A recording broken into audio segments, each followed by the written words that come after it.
Hello everyone. In this part, we'll be doing the immunology paper of June 2022. तो BZYT का immunology का paper June 2022 का. Let us begin. The first question is match the following. उसमें हमें यहाँ पे spleen हमने पढ़ा था कि it is the organ of lymphoid organ, secondary lymphoid organ होता है. So basically it helps in filtering blood born antigen. Blood के अंदर जो एंटीजन्स होते हैं उनको ये फिल्टर करते हैं. रेड पल्प की अगर हम बात करें तो रेड पल्प जो होता है वहाँ पे ब्रेकडाउन ऑफ डिफेक्टिव आरबीसीज होता है. रेड पल्प भी स्प्लीन का ही पार्ट होता है. स्प्लीन में रेड पल्प और वाइट पल्प दो रीजन्स हमने पढ़े थे जब हमने ऑर्गन्स ऑफ इम्यून सिस्टम पढ़ा था. Next is lymphoid cortex. Lymphoid cortex की अगर बात करें तो वहाँ पे बी सेल्स बहुत ज़्यादा होते हैं और लिम्फॉइड के पैराकॉर्टेक्स रीजन में टी सेल्स ज़्यादा होते हैं. The next is define the following terms: hapten, cytokines, bursa fabricus and polyclonal antibody. Hapten जो होते हैं बेटा जो एंटीजन जिन एंटीजन्स का molecular weight less than 10,000 Dalton होता है, लेस देन 1 किलो डाल्टन होता है, तो वो इम्यून रिस्पॉन्स को इवोक नहीं कर सकते, इम्यून सिस्टम को इवोक नहीं कर सकते. तो वो मॉलिक्यूल्स एंटीजेनिक होने के लिए, इम्यून सिस्टम को या इम्यून रिस्पॉन्स को इवोक करने के लिए वो किसी न किसी कैरियर प्रोटीन के साथ बाइंड करते हैं, तब जाके वो एंटीजेनिक होते हैं. So basically the molecules less than 1 kilodalton cannot elicit an immune response. However, when these molecules are linked to a larger molecule like protein, they evoke immune response. और ऐसे proteins को हम बोलते हैं carrier protein. Such small molecules are referred to as haptens, and the linking big molecules are called carriers. The next one is cytokine. Cytokine वो group of proteins होते हैं जो WBCs release करते हैं. So these are the group of proteins secreted by WBCs and many other cells of the body in response to external stimuli. Many other cells में basically हमारे पास आ जाते हैं APCs, antigen presenting cells, जैसे कि macrophages वगैरह. They are low molecular weight proteins or glycoproteins with regulatory roles. Cytokines are of diverse group. बहुत सारे cytokines release होते हैं. इंटरल्यूकिन में ही 1 से लेकर 10 तक और पता नहीं कितने, आई थिंक 12 तक होते हैं. इंटरफेरॉन्स होते हैं, TNF होता है, तो बहुत सारे cytokines होते हैं. Cytokines are diverse group of non-antibody glycoproteins, usually smaller than 30 kilodalton, that forms a part of intracellular signaling molecules. Intercellular signaling molecules इसमें इसका मतलब है कि एक सेल्स, मान लो जो TH सेल्स हैं उनसे कोई साइटोकाइन्स रिलीज हुआ. अब ये जो साइटोकाइन है ये क्या करेगा, किसी दूसरे सेल को, लेट्स से बी सेल्स को एक्टिवेट करेगा. तो ये एक सेल से दूसरे सेल के बीच में सिग्नल का काम कर रहा है, तो इसलिए ये हो गया intercellular signalling molecule secreted by specific cells of immune system. तो इसके कुछ टाइप्स हो गए: lymphokines, monokines, interleukins etcetera. Next is bursa of Fabricius. Bursa of Fabricius एक लिम्फॉइड ऑर्गन है, प्रेजेंट है बर्ड्स में. जैसे ह्यूमंस में बोन मैरो होता है जहाँ पे ब्लड फॉर्मेशन होती है, बर्ड्स के अंदर first time lymphoid organ discover हुआ था जहाँ पे ब्लड फॉर्मेशन होती थी. इसीलिए जो बेसिकली बी सेल्स डिस्कवर हुए थे, इसीलिए उनका नाम बी सेल्स पड़ा था. बी सेल्स ह्यूमंस में हम बोन मैरो की वजह से बी सेल्स बोल देते हैं, बर्ड्स में बुर्सा ऑफ फैब्रिकस की वजह से. So bursa of Fabricius is a chestnut size like sac, like lymphoid organ in birds, located dorsal to the rectum, anterior to the sacrum, communicating with the posterior portion of cloaca. In birds, B cell mature है. तो ये चीज़ आपको याद रखनी है कि ये lymphoid organ है, ये बर्ड्स के अंदर प्रेजेंट है और बी सेल्स की मेचोरेशन यहाँ पे होती है. पॉलीक्लोनल एंटीबॉडीज़, तो वो एंटीबॉडीज़ जिनके बहुत ज़्यादा एपिटोप्स होते हैं, जिनकी बहुत ज़्यादा बाइंडिंग साइट है. पॉली का मतलब है मल्टीपल, तो जिनकी बहुत ज़्यादा बाइंडिंग साइट्स हैं वो भी polyclonal antibodies. So the are antibodies which are specific to more than one epitope of an antigen. They are secreted by B cells in response to specific antigen. अब कोई भी एंटीबॉडी हो वो तो B cell से ही produce होती है. Therefore, they can be defined as collection of antibodies that bind to different epitopes of the specific antigen. तो एक ही एंटीजन पे अगर बहुत सारे एपिटोप्स हैं या बहुत सारे एपिटोप्स के साथ जो एक एंटीबॉडी बाइंड कर सकती है उसको बोलते हैं polyclonal antibody. The next question is true and false. Lymphocytes are the effector cells of adaptive immune system. तो lymphocytes effector cells होते हैं, हाँ जी होते हैं. adaptive immune system में ही हमारे B cells और T cells जो है वो काम करते हैं. Hematopoietic stem cells are not pluripotent. ये गलत है क्योंकि these are pluripotent. Antigen presenting cell directly interact with mast cell. नहीं, वो directly interact नहीं करता, वो cytokines के through interact करता है. NK cells do not contain tumor necrosis factor. बिल्कुल false है. NK cells TNF और इंटरफेरॉन्स यही ज़्यादातर सिक्रीट करते हैं, यही ज़्यादातर कंटेन करते हैं. Difference between helper T cells and cytotoxic T cells, plasma B cell, memory B cells, MHC के दोनों क्लास मॉलिक्यूल्स में डिफरेंस और एंटीजन्स में सेल्फ और नॉन सेल्फ के बेसिस पर difference. So the first one is helper T cells and cytotoxic T cells. T cells word refer करता है टी लिम्फोसाइट को। अब टी लिम्फोसाइट के भी काफ़ी सारे सब टाइप होते हैं, उनमें से दो कैटेगरीज हैं, हेल्पर एंड साइटोटॉक्सिक। सो वो टी सेल्स जो MHC क्लास 2 मॉलिक्यूल के साथ बाइंड करते हैं उनको हम बोलते हैं हेल्पर टी सेल्स, या हम बोल सकते हैं उसको रिकॉग्नाइज करते हैं। और जो T cells MHC class 1 molecule को रिकॉग्नाइज करते हैं उसको हम बोलते हैं cytotoxic T sales. T helper and cytotoxic cells are two subpopulations of T lymphocytes. Helper T cells recognize antigen MHC2 complex, which regulate the immune response by secreting cytokines. तो basically helper cells का काम क्या है, देखो word ही helper है। Helper का मतलब क्या होता है, जो हेल्प करते हैं, जो खुद कोई एक्शन नहीं लेगा, खुद किलिंग नहीं करेगा, कोई कुछ खुद कोई न्यूट्रलाइजेशन नहीं करेगा, वो सिर्फ हेल्प करेगा। तो वो कैसे हेल्प कर रहे हैं, जब हेल्पर सेल्स एक्टिवेट हो जाते हैं, जब MHC क्लास 2 मॉलिक्यूल के ऊपर कोई भी एंटीजन प्रेजेंट होता है उसको रिकॉग्नाइज कर लेते हैं, बाइंड कर लेते हैं, तब वो फिर क्या करते हैं, वो साइटोकाइंस रिलीज करते हैं। और साइटोकाइन जैसे भी हमने पढ़ा था केमिकल सिग्नलिंग का काम कर रहे हैं, इंटरसेल्युलर सिग्नलिंग, तो वो बाकी के सेल्स को एक्टिवेट करना शुरू कर देते हैं। तो helper cells recognize MHC2 class complex which regulate immune response by secreting cytokines. So, whereas cytotoxic T cells display cytotoxic activity by recognizing MHC class 1 molecules. Helper cells के ऊपर CD4 molecules होते हैं, this is very important, cluster of differentiation इनके ऊपर होता है CD4 molecules, और इसीलिए और ये recognize करते हैं MHC2 को, whereas cytotoxic जो होते हैं उनके ऊपर होता है CD8 और वो recognize करते हैं MHC क्लास 1 मॉलिक्यूल को। नेक्स्ट अगर हम देखें plasma and memory B cells, जब बी सेल्स एक्टिवेट होते हैं, हमने क्लोनल सिलेक्शन में भी ये पढ़ा था, अदरवाइज ऑल्सो हमने अडेप्टिव इम्यूनिटी में भी ये चीज़ पढ़ी थी, सेल मेडिएटेड इम्यूनिटी में भी ये चीज़ पढ़ी थी, या AMI में भी ये चीज़ पढ़ी थी कि जब भी बी सेल्स एक्टिवेट होते हैं तो वो दो तरीके के सेल्स प्रोड्यूस करते हैं, एक होते हैं प्लाज्मा सेल्स, एक होते हैं मेमोरी सेल्स। प्लाज्मा सेल्स क्या करते हैं, plasma cells further antibody secrete करते हैं, और मेमोरी सेल्स जो होते हैं वो बस रेजिस्टेंट स्टेज में चले जाते हैं, रेस्टिंग स्टेज में चले जाते हैं, और सब्सिक्वेंट एक्सपोजर के टाइम पे वो एक्ट करते हैं। Plasma cells rapidly secrete antibodies, whereas memory cells act on subsequent exposure with the antigen.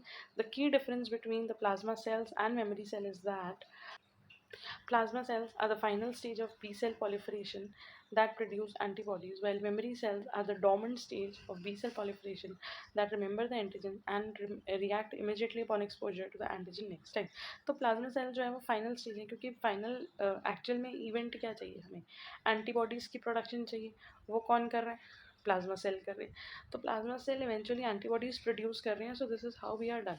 लेकिन जो मेमोरी सेल्स हैं वो भी डॉर्मेंट स्टेज में, रेस्टिंग स्टेज में चले गए, वो जब सब्सिक्वेंट एक्सपोजर होगा, नेक्स्ट टाइम एक्सपोजर होगा, maybe next dose of vaccine की वजह से या क्लिनिकल एक्सपोजर की वजह से, तब वो एक्टिवेट होंगे और वो प्रोड्यूस करेंगे फर्दर प्लाज्मा सेल्स और फिर antibodies. The next difference between MHC1 and MHC2 class, यहाँ पे इनकी केमिकल कॉम्पोजिशन दी हुई है, it has 8 to 10 amino acid, 13 to 18 होते हैं। पेप्टाइन बाइंडिंग डोमेन जो होता है अल्फा 1 अल्फा 2, मतलब इसमें अगर आपने MHC क्लासेस के स्ट्रक्चर्स पढ़े हो तो अल्फा और बीटा प्रोटीन्स होते हैं और वो आपस में लिंक्ड होते हैं। तो जो पेप्टाइड बॉन्ड बन रहा है वो इसमें अल्फा 1 अल्फा 2 के बीच में बन रहा है और इसमें अल्फा 1 और बीटा 1 के बीच में बनता है। The most important thing is ये present antigen to CD8 T cells, ये CD8 टी सेल्स को, मतलब कि साइटोटॉक्सिक टी सेल्स को एंटीजन प्रोड्यूस करते हैं, where they present antigen to CD4 T cells which are T helper cells found on all the surfaces of nucleated cells, found on APCs and activated T cells. Nucleated cells जैसे कि dendritic cells composed of one peptide encoded in HLA locus and beta 2 in microglobulin composed of two peptide encoded by HLA locus। ये अगर आप structure पढ़ोगे तो उसकी detail में these bind with endogenous antigen और ये एक्सोजेनस के साथ। जो MHC क्लास 1 होते हैं वो एंडोजेनस पाथवे फॉलो करते हैं, एंडोजेनस एंटीजन मतलब कि जैसे वायरस, कैंसर, इनके अगेंस्ट काम करते हैं, और जो MHC क्लास 2 होते हैं वो एक्सोजन पैथोजन के अगेंस्ट काम करते हैं। एक्सोजेनस मतलब कि जो बाहर, जो सेल के बाहर रहते हैं, सेल के अंदर नहीं एंटर हो रहा, जैसे कि बैक्टीरिया हो गया, कोई पैरासाइट हो गया, कोई प्रोटोजोआ हो गया, like that. It has no invariant chain, it has invariant chain. अगर आप इसी का सिंपल वर्जन लेना चाहो तो MHC class 1 molecules are glycoproteins found on all nucleated cells. It shows the processed antigen to cytotoxic T cells. क्यों cytotoxic T cells? क्योंकि उनके पास CD8 present है। MHC class 2 molecules are glycoproteins that are expressed on APCs जैसे कि dendritic cell, macrophages, B cells. In addition they present the processed antigenic peptides to TH cell. ये जो antigen presentation करेंगे, जो MHC के ऊपर जो एंटीजन प्रेजेंट होगा वो किसके साथ इंटरैक्ट करेगा, T हेल्पर सेल्स के साथ। क्यों T हेल्पर सेल्स के साथ, क्योंकि उनके पास CD4 मॉलिक्यूल है और MHC क्लास 2 CD4 के साथ रिएक्ट करता है। The next is self and non self antigens. Self वो हो गए जो हमारे अपने सेल्स हैं, हमारे अपने एंटीजन्स हैं which are not foreign to us. लेकिन जो antigen while those that are foreign और do not originate in your body are non self antigen. Self antigens are present on all your self. Non self antigens are present on bacteria, virus such as influenza, tetanus which invade our body, जो हमारी body में enter करते हैं और हमें बीमार करते हैं. द नेक्स्ट क्वेश्चन इज, पहले हम ये वाला पार्ट देख लेते हैं, then we'll move on to the first part. Why do antigen and antibody precipitate? Antigen और एंटीबॉडी के बीच में प्रेसिपिटेशन रिएक्शन क्या होता है? अगर आपको पता हो, जब भी एंटीजन और एंटीबॉडी बाइंड होते हैं तो पहले होता है प्रेसिपिटेशन और उसके बाद होता है अग्लूटिनेशन. अग्लूटिनेशन आई गेस पता होगा, क्लम्पिंग, क्योंकि आप लोग ने ये चीज़ पढ़ी होगी या करी होगी या कॉलेज में तो प्रैक्टिकल्स में करवाते हैं ब्लड ग्रुपिंग और उसमें हमें इजीली क्लम्पिंग देखने के लिए मिलती है. ठीक है. Immunoprecipitation is based on the ability of multivalent antibodies to bind to more than one epitopes on a single antigen. तो इम्यूनो प्रेसिपिटेशन कब हो रहा है? जब मल्टीवैलेंट एंटीबॉडी, मतलब एक एंटीबॉडी जिसकी बहुत सारी बाइंडिंग साइट्स हैं, तो वो बहुत सारे मतलब एक से ज़्यादा एपिटोप के साथ बाइंड कर रही है. एंटीजन एंटीबॉडी कॉम्प्लेक्स दस become so large and bulky that it precipitate. तो वो इतना बल्कि हो जाता है कि वो प्रेसिपिटेट करने लग जाता है. Separating out of the solution, the precipitate can be centrifuged to obtain the complex as pellet from which the antigen and antibody can be separated with the help of biochemical techniques. अब actually होता क्या है, जब agglutination हो रही है ना, तो एग्लूटिनेशन ना एक बहुत विजिबल सा चेंज है. मतलब कि अगर हमने मान लो एक स्लाइड ली, उसके ऊपर ब्लड का एक ड्रॉप लिया और उसके ऊपर कोई एक सोल्यूशन, कोई एक एंटीबॉडी डाल दी. ठीक है, मान लो कोई भी एंटीबॉडी डाली, तो इसमें बहुत इजीली एग्लूटिनेशन हो गया. एग्लूटिनेशन में ना हमें क्लम्पिंग देखने के लिए मिल जाती है, मतलब देयर इज़ विजिबल क्लम्पिंग. ठीक है. लेकिन अगर मान लो हमने ब्लड के ऊपर, ये ब्लड था, ब्लड के ऊपर हमने कोई एंटीबॉडी डाली, अब उसमें एक क्लम्पिंग देखने के लिए नहीं मिल रही.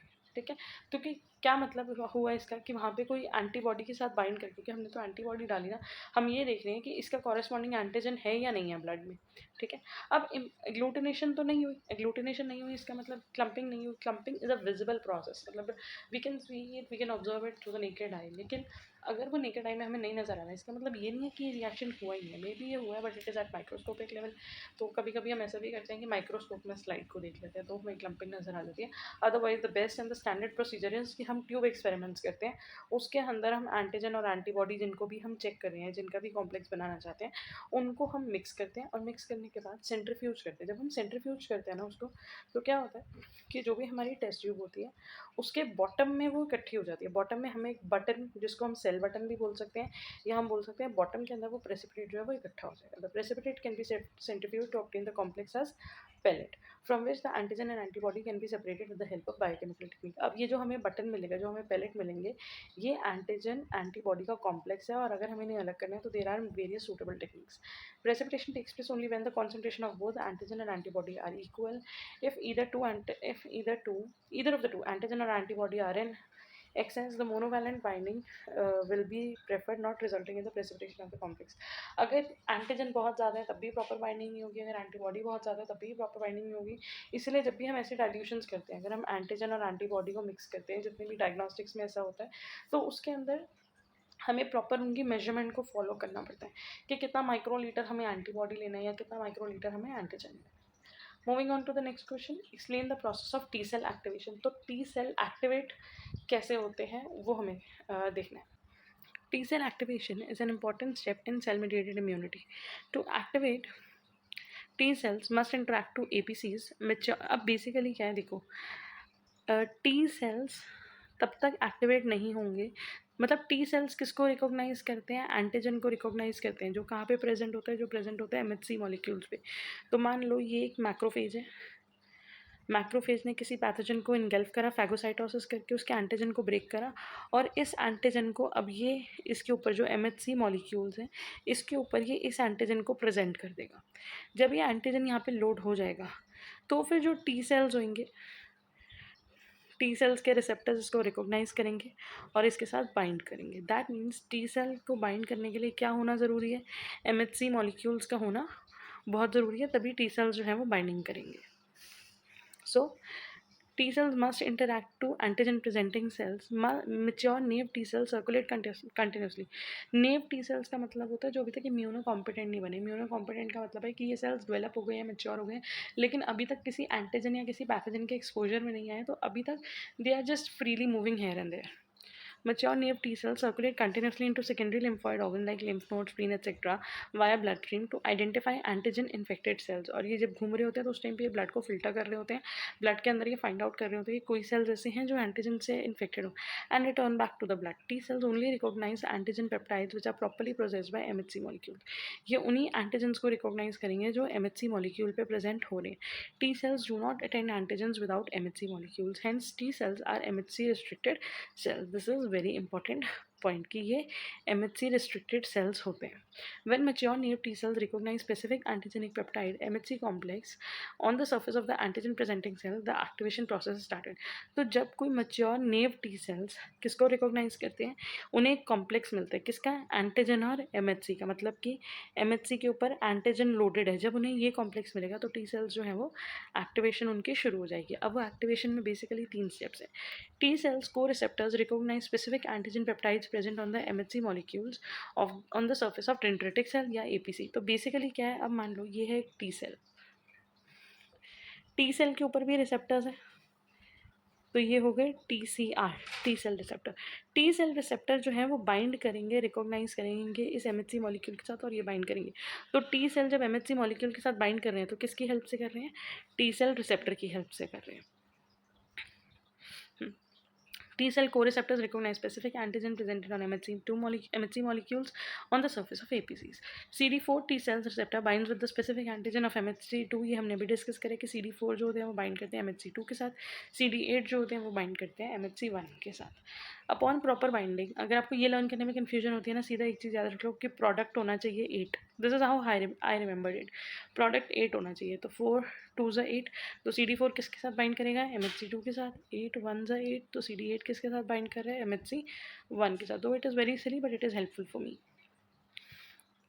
Upon proper binding interaction, APCs deliver two distinct signals. One to TCR via peptide MHC complex and second co-stimulatory signals that is cytokine. अब ये जब TCR जो T cell receptors थे MHC के साथ बाइंड हो गए तो MHCs ने 2 सिग्नल्स प्रोड्यूस करे. एक सिग्नल तो ये था कि वो टी सेल्स के साथ बाइंडिंग कर रही है. दूसरा सिग्नल था को स्टिमुलेटरी मतलब कि इंटरसेल्यूलर सिग्नलिंग हो रही है. यहाँ पे एपीसीज क्या करेंगे, they will release cytokines that trigger the activation of naive T cell, जो क्या करेंगे और टी सेल्स को बुला के लाएंगे और बी सेल्स को बुला के लाएंगे. Activated naive T cell secrete signal molecules that is cytokine that trigger activation of the T cell maturation. जो एक्टिव, अब इन्होंने साइटोकाइन सिक्रीट करे, इस साइटोकाइन ने नेव टी सेल्स को एक्टिवेट करा. वो जो नेव टी सेल्स एक्टिवेट हुए उन्होंने और साइटोकाइन सिक्रीट करे. उन साइटोकाइन ने टी सेल को मैच्योर करा. Activated mature T cells undergo proliferation to express their surface receptor molecules that is cluster of differentiation. अब ये जो प्रोलिफरेशन होगी, मतलब जो और सेल, ये जो प्रोलिफरेशन हो रही है, जो और सेल्स बन रहे हैं, वो क्लोनल प्रोलिफरेशन, क्लोनल सिलेक्शन का मतलब है क्लोन्स बनना, एग्जैक्ट कॉपीज बनना. मतलब अब वही वाले टी सेल्स बनेंगे. अगर सपोज करो MHC क्लास 2 मॉलिक्यूल के साथ बाइंड हुआ था, तो दैट मीन्स वो टी सेल थे जिसके ऊपर CD4 था. तो अब जो नए सेल्स बनेंगे वो वही बनेंगे जिनके ऊपर CD4 होगा. ठीक है जी. Among the CD molecule, some T cells bear CD8 markers which are functionally recognized as cytotoxic T cells, and some are CD4 surface markers which are known as T helper cells. However, the T cell activation process for cytotoxic and helper cell is similar for both the cells. दोनों में से किसी की भी activation हो रही है, process जो होता है वो सेम होता है. The key difference is only that CD4 recognizes foreign peptide via class 2 MHC molecule and CD8 recognizes the antigen with class 1 MHC molecules. अगर आप इसकी एक डायग्राम देखो, जैसे यहाँ हमारे ब्लड में बहुत सारे टी सेल्स हैं जो मूव कर रहे हैं. When they encounter a cell such as dendritic cell या कोई भी एपीसी या बी सेल जिसने एंटीजन को डाइजेस्ट कर लिया, उसने एंटीजन को डाइजेस्ट करा, तो अगर आप यहाँ पे देखो उसने एंटीजन का जो एंटीजन को प्रेजेंट कर दिया MHC पे. वंस ये एंटीजन प्रेजेंट हो गया तो अब क्या करेगा, टी सेल इसके साथ बाइंड कर देगा. Cytokines help the T cells mature. ये साइटोकाइन प्रोड्यूस हो रहे हैं, यहाँ से केमिकल्स रिलीज हो रहे हैं, डॉट डॉट्स जो दिख रहे हैं वो साइटोकाइन रिलीज हो रही है, वो टी सेल्स को मैच्योर होने में हेल्प कर रही है. The MHC antigen complex activate T cell receptor. ये जो टी सेल एक्टिवेट हुए थे, इनका रिसेप्टर भी एक्टिवेट हो रहा है, वो बाइंडिंग हो रही है। बाइंडिंग होने के बाद वो बाइंडिंग हट गई, मतलब वो वहाँ से हट गया, लेकिन बहुत सारे टी सेल्स और प्रोड्यूस होने लग गए। क्यों? Because of the secretion of cytokines. इसकी वजह से यहाँ पे some cytokines for the growth of more T cells, कुछ साइटोकाइंस ऐसे होंगे जो और टी सेल्स की ग्रोथ बढ़ाएंगे। Some T cells become cytotoxic and track down the cells infected with virus. कुछ जो टी सेल्स होंगे वो साइटोटॉक्सिक टी सेल्स बन जाएंगे, साइटोटॉक्सिक टी लिम्फोसाइट्स बन जाएंगे और वो सेल किलिंग को स्टार्ट कर देंगे। Some T cells become helper cells and secrete, और अब कुछ जो है वो हेल्पर सेल बन गए, वो सिक्रीट करेंगे साइटोकाइन। साइटोकाइन सिक्रीट करके डिफरेंट साइटोकाइन सिक्रीट करके वो और मैक्रोफेजेस, न्यूट्रोफिल, लिम्फोसाइट्स और बी सेल, टी सेल, इन सबको यहाँ पे बुला के, ताकि वो इम्यून रिस्पॉन्स जो है वो मोर ग्रेटर विगर के साथ हो सके।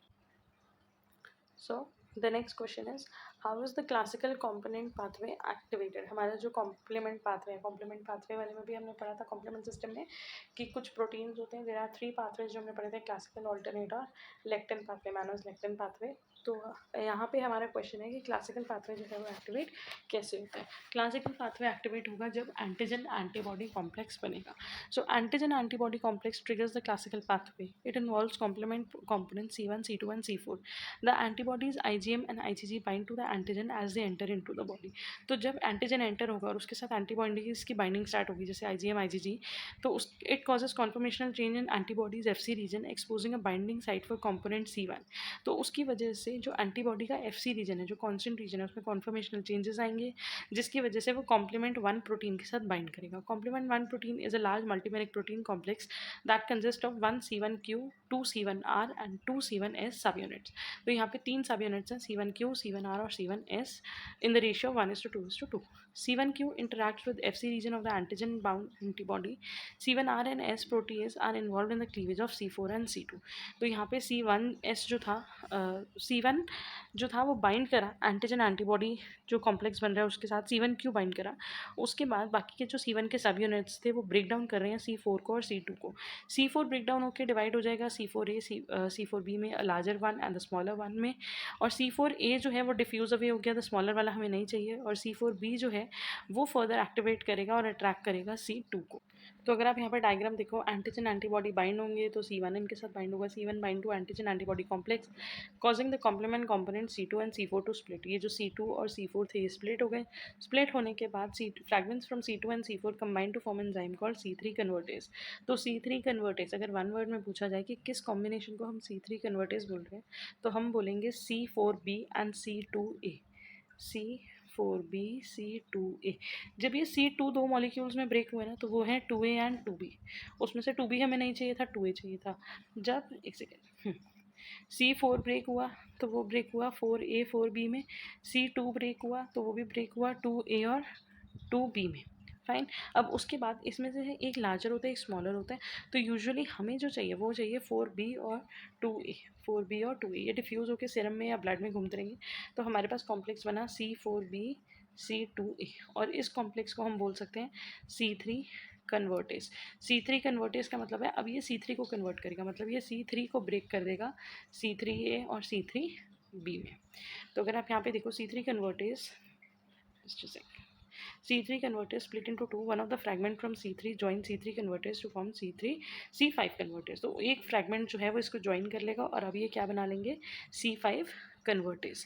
तो C5 कन्वर्टेज जब बन गया तो C5 कन्वर्टेज क्या करेगा, अब C5 कन्वर्टेज जो है वो ब्रेक डाउन करेगा आगे के कॉम्प्लेक्स को। तो यहाँ तक जो हमारे पास बना वो है C4b C2a C3b।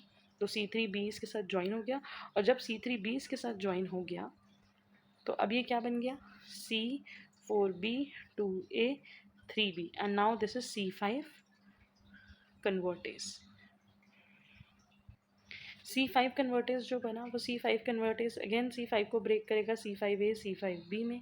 C5 के जो फ्रैगमेंट्स होते हैं वो फर्दर आगे ज्वाइन करेंगे, वो आगे एक्टिवेट कर देंगे C6 7 8 9 को, और बनाएंगे एक MAC, that means membrane attack complex. Membrane attack complex क्या करेगा, पैथोजन की सेल मेम्ब्रेन में, उनकी सेल वॉल में होल्स करेगा, जिससे ये उसके अंदर पेनिट्रेट करके उसको लाइज कर सके। So basically, C1 proteins are involved in the cleavage of C4 and C2. C4 divided into C4a, C4b. When the immune complex links to C1, C4a diffuses away, but activated C4b attached to the target surface of C1q. तो यहाँ पे आपको याद रखना है कि C4 का कौन सा पार्ट हमें चाहिए, C4b. उसके बाद वो ब्रेक डाउन करेगा C2 को, which is cleaved into two, C2a and C2b in a similar manner. The bigger unit C2a forms the complex. तो C2A हमें चाहिए, तो हमारे पास कॉम्प्लेक्स बन गया C4B 2A complex with C4B and C2B. C3 is engaged when C4B C2A is active. अब क्या होगा, ये C3 कन्वर्टेज की तरह एक्ट करेगा, तो ये C3 को ब्रेक करेगा C3A और C3B में, और उसको जब ये ब्रेक कर देगा तो अब उसके एक मॉलिक्यूल के साथ C3B के साथ ये एक स्ट्रॉन्ग बॉन्ड बना लेगा. स्ट्रॉन्ग बॉन्ड बना के ये क्या बन गए, C4B C2A C3B, and this is known as C5 convertase. क्यों, क्योंकि ये C5 को एक्टिवेट करते हैं. The C5 convertase enzyme break down C5 into smaller 5A 5B pieces. As a result 5A diffuses away, 5B is preserved. तो हमें कौन सा चाहिए, 5B, जो किसके साथ बाइंड करेगा, C6 के साथ. C6 फर्दर बाइंड करेगा C7 के साथ, वो फर्दर बाइंड करेगा C8 के साथ, और फिर C9 के साथ. C9 is activated by all of them, resulting in the formation of macromolecular structure known as membrane assault complex या membrane attack complex. This causes pores to form in the bacteria, allowing internal components to flow out and chemical from the environment to enter. As a result, the cell's osmotic ability is compromised, lysis ensure as a result of an influx of water and electrolyte loss. With this, we are done with the classical pathway of complement system. In the next part, we'll continue with the rest of the paper. Thanks for watching. I hope it is useful.